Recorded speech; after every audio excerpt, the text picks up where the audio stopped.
So a general point to address about these lifts and how they're judged, we are not going to be judging the aesthetics of the lift at all. You can be extremely inefficient and ugly with the lift as long as you hit the standards that we're going to talk about. So she can round her back when she pulls, she can bend her arms early, yep, she can come forward on her toes, yep. As hard as that might be and as inefficient as that might be, if she can still hit the standards on the lift, hit that lockout at the top, show control at the top before her judge gives her a down signal, that's still a good lift. Alright, so the first example of a no lift out recover is any unfinished attempt where the barbell has reached knee height and then is aborted. Okay, so she's going to take her grip, start the lift, barbell reaches knee height for whatever reason, maybe her grip slipped, she dropped it, but because that barbell reached knee height, that counts as an attempt and that counts as a no lift, okay? If that barbell does not reach knee height, but it might come off the ground, maybe she's just trying to get herself psyched up, that is okay, as long as that barbell does not reach knee height. Once it reaches knee height, it counts as an attempt and you must complete the lift. Alright, the next rule we'll talk about is you are not allowed to pause in the hang position on either the snatch or the clean. We need to see continuous upward movement of the barbell throughout the lift.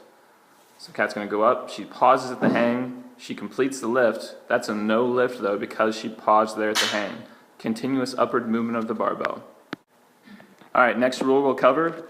No part of the body other than the feet can touch the competition platform during the lift, okay? So we're going to do this one without a barbell just to make sure Kat doesn't hurt herself. She's going to take her grip on the barbell, she's got her snatch grip, she's going to snatch up, she's down to the bottom, she loses her balance, goes down to the knee, recovers and stands up, but because that knee touched the platform, it's a no lift. Alright, this is the press out rule. Now this is going to be really important for anybody who's coming from a CrossFit background. What we need to see here is that the arms have reached complete extension by the time she's reached the bottom of her receiving position. Okay, so the important distinction here is she's got a starting position with her feet and she's got a receiving position with the feet, whether that's in a full squat or whether that's in a split. She can do whatever she likes. But you can see here is that she's got a receiving position where she's down in the bottom, by the time she's hit that point, her arms need to be straight. If her arms are bent and she's in the bottom of her receiving position, that's a no rep. So that's a snatch version of it. She's going to show us a jerk version now. So say she split jerks, she's down in the bottom position. If she's in that bottom position and her arms are not straight, that's a no lift. Okay, so let's see one with the jerk where you're in the bottom of the receiving position.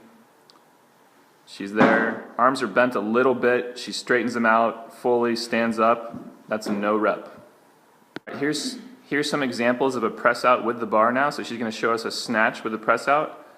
She snatches up, catches down, she's in the bottom, her arms are bent, but she straightens them there and stands up. Her arms need to be straight by the time she's reached the bottom of that receiving position. And she stands up. Yep, you can't do that extension when you're down there. So she's going to bring it down to her shoulders now, show us a jerk version of a no lift. Bottom of the receiving position, and then that extension is still happening. That extension needs to be completely done by the time she's hit that bottom. Now she's going to show us a good one. Boom. And stands up. So with that press out rule, another thing that we want to clarify here is if she's doing this jerk, she cannot by rule do a push press. Because what's going to happen here is as she's going up, extending up to the top, that extension, that arm extension is still happening, but there's no receiving position that was hit. I hope that makes sense. So she cannot keep that arm extension happening even though she's not at the bottom of her lift. So you cannot do a push press here for your jerk. It must be a jerk with a distinct receiving position. So the next rule we'll talk about is staying on the competition platform. So during the execution of the lift, she cannot leave the competition platform area, which we'll have designated with tape when we actually do this. So say she's going through her snatch. She goes up and overhead, she starts to lose balance forward in the bottom, she runs after it, chases it, actually leaves the platform. Even though all the extension was there with the arms and the elbows, it would have been a good lift, but she left the platform. That's a no lift.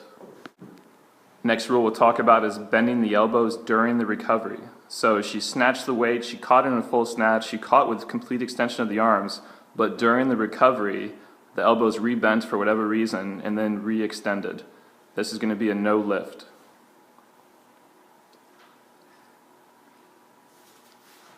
Straight arms in the catch, she lost balance on the way up, re-extended, that's a no lift. So the next rule we'll talk about is she is not allowed to drop this barbell from above her shoulder height. Okay, so everything else is a good lift. She snatches up and overhead. Good. She drops from there.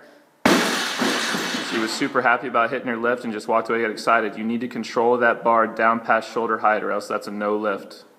All right, the next rule we'll cover is waiting for the judge's signal to lower the weight. Okay, so Kat's gonna do this lift. Everything's solid with the lift. She snatches up and overhead. She's up, she's balanced. She dropped the weight before the judge gave the down signal. That's a no lift. Okay, now she's gonna get a good version here. She's gonna do the lift. Snatch up and overhead. Everything's solid. She waits for the judge's signal to drop.